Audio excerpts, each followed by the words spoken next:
26 دسمبر سن 1994 وہ دن جب وقت جیسے اچانک رک سا گیا۔ اسلام آباد کی ایک عام سی سڑک پر ایک نیلی اسٹارلائٹ گاڑی خاموشی سے اپنی منزل کی طرف بڑھ رہی تھی۔ کسی کو اندازہ نہ تھا کہ چند لمحوں بعد یہی سڑک اردو ادب کی تاریخ کا سب سے دردناک منظر دیکھنے والی ہے۔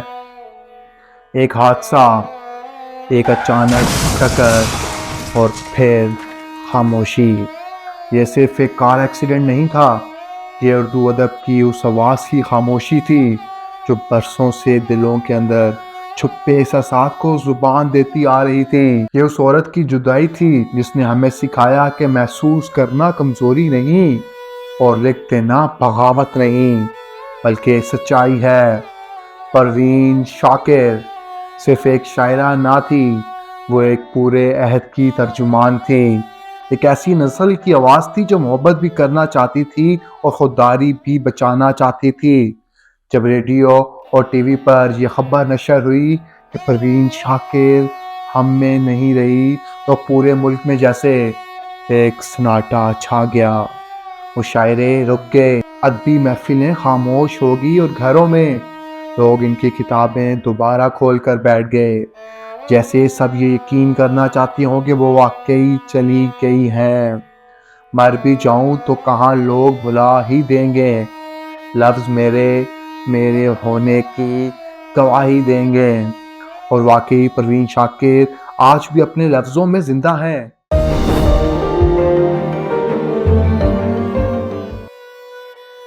پروین شاکر کی کہانی 24 نومبر 1952 کو کراچی کے ایک مذہبی اور متوسط گھرانے سے شروع ہوتی ہے۔ ان کے والد سید شاکر حسین زیدی خود علم و ادب کے دلدادہ تھے۔ گھر میں کتابیں تھیں، بحث و مباحثہ تھا اور سوچنے کا حوصلہ تھا۔ یہی ماحول پروین شاکر کی شخصیت کی بنیاد بنا۔ وہ عام بچوں کی طرح صرف کھیل کود میں مگن نہیں رہتی، انہیں بارش سے باتیں کرنا اچھا لگتا تھا، پرندوں کو دیکھ کر سوچنا اچھا لگتا تھا اور کتابوں میں کھو جانا ان کا سب سے پسندیدہ مشغلہ تھا۔ کہا جاتا ہے کہ ان کی ذہانت اتنی غیر معمولی تھی کہ انہوں نے اسکول میں ڈبل پروموشن حاصل کر کے اپنی بڑی بہن کی کلاس فیلو بن گئی۔ یہ وہ لڑکی تھی جو عمر سے پہلے سمجھدار ہو گئی تھی اور شاید اسی لیے اس کا دل بھی عمر سے پہلے ٹوٹنے کے لیے تیار تھا۔ پروین شاکر نے انگریزی ادب میں ایم اے کیا، لسانیات میں اعلیٰ تعلیم حاصل کی۔ یہ صرف ڈگریاں نہ تھی، یہ ان کے ذہن کی تربیت تھی، الفاظ کو سمجھنے کی تربیت، معنی کو پرکھنے کی تربیت اور احساس کو لفظوں میں ڈھالنے کی تربیت۔ بعد میں انہوں نے ہارورڈ یونیورسٹی سے پبلک ایڈمنسٹریشن میں ماسٹرز کیا۔ سوچئے، کراچی کی گلیوں میں پلنے والی وہ لڑکی دنیا کی سب سے بڑی یونیورسٹیوں میں بیٹھ کر سیکھ رہی تھی کہ طاقت اور اختیار کو کس طرح انسانیت کے لیے استعمال کیا جائے۔ پروین شاکر نے سی ایس ایس کا امتحان پاس کیا اور کسٹمز ڈپارٹمنٹ میں اہم عہدوں پر فائز ہوئی۔ دن کو فائلیں، فیصلے، پالیسیاں، رات کو ڈائری، اشعار اور تنہائی۔ ادھوری زندگی ان کی شاعری کا سب سے بڑا راز تھی۔ وہ خوابوں میں رہنے والی شاعرہ نہ تھی، وہ ایک ورکنگ وومن تھی جو جانتی تھی کہ زندگی صرف جذبات کا نام نہیں، ذمہ داری کا نام بھی ہے۔ یہی وجہ تھی کہ ان کی شاعری میں رومان کے ساتھ ساتھ حقیقت کی سختی بھی نظر آتی ہے۔ چوم کر پھول کو آہستہ سے، چوم کر پھول کو آہستہ سے، معجزہ باد صبا کرتی ہے، معجزہ باد صبا کرتی ہے۔ 1976 وہ سال جب اردو شاعری نے ایک نیا لہجہ سنا۔ پروین شاکر کی پہلی کتاب خوشبو شائع ہوئی اور دیکھتے ہی دیکھتے ہر طرف اس کا چرچا ہونے لگا۔ لیکن یہ چرچا صرف تعریف کا نہیں تھا، یہ بحث کا بھی تھا، تنازع بھی تھا اور مزاحمت کا بھی، کیونکہ اس کتاب میں پہلی بار ایک عورت نے اپنی محبت کو اپنی زبان میں بیان کیا تھا، نہ شرمندگی کے ساتھ، نہ پردے کے پیچھے، بلکہ پورے شعور کے ساتھ۔ کو بکو پھیل گئی بات شناسائی کی،